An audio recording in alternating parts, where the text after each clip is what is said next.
Absolutely. So with one more week to go until Christmas and then the festivities of the new year as well, we don't want you to be a statistic. And that's why we're having this chat with Dr. Darren Green talking about alcohol and what it does to your body and why it is that you need to limit yourself and be careful during this festive season. And I asked the question, drinking energy drinks mixed with alcohol, what does that really have the same effect on your body as taking cocaine? I read that headline. Yeah, so there are certain truths associated with that. So the excitatory, the stimulating effects of taking, for example, cocaine and what it does in the brain. Yes. It accelerates your heart rate. It gives you that surge of energy. It's an upper.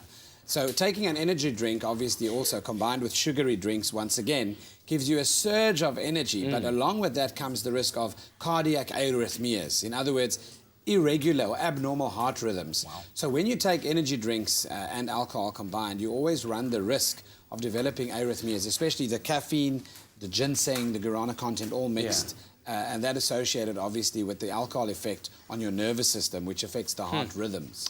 Let's take a call on the line right now. Andre, good morning, Andre. Good morning. Yes, sir. What is your question or your comment?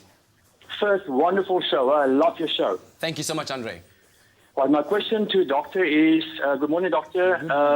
A person that gets seizure attacks, Seizures. right? Yes. What would the effect be on his health, or maybe, you know, is it good, is it bad? Can you take alcohol? Great question. So having epilepsy certainly is a serious condition. It's a chronic condition for which you need to take medication for a long time, almost lifelong, unless your seizures disappear after being weaned off medication. Combining the effect or epilepsy medication and alcohol is not good because they compete for absorption in the liver.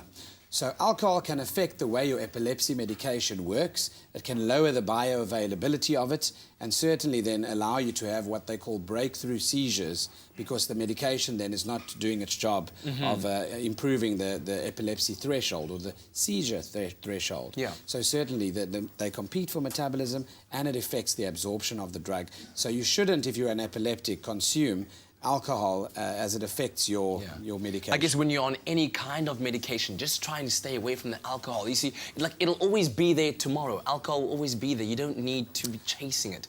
But of course, yeah, I wish we could talk about this because there's so much to talk about and to be absorbed. But any last words of advice regarding alcohol, you know, during the festive season, during Christmas, New Year's? So drinking water in between your alcoholic drinks, great idea, because as I said, it potentiates your diuretic effect of urinating 4 times as much as you're consuming, and then taking a coffee or an espresso after consuming too much alcohol, for going over the limit, doesn't work. It doesn't help. It's not going to change the reading when you get pulled over and we check. So those are myths that need to be dispelled right there. And then obviously be responsible. Plan ahead of your events and remember that you can have fun outside of being intoxicated and binge drinking. There's a lot of fun to be had and you'll remember it better too. Yeah, absolutely, sir. Thank you for a wonderful year. Enjoy your festive season. And with those words, do think about the families of those that might be affected if you were to engage in drunk driving out there on our roads. Check yourself before you wreck yourself. We'll be right back.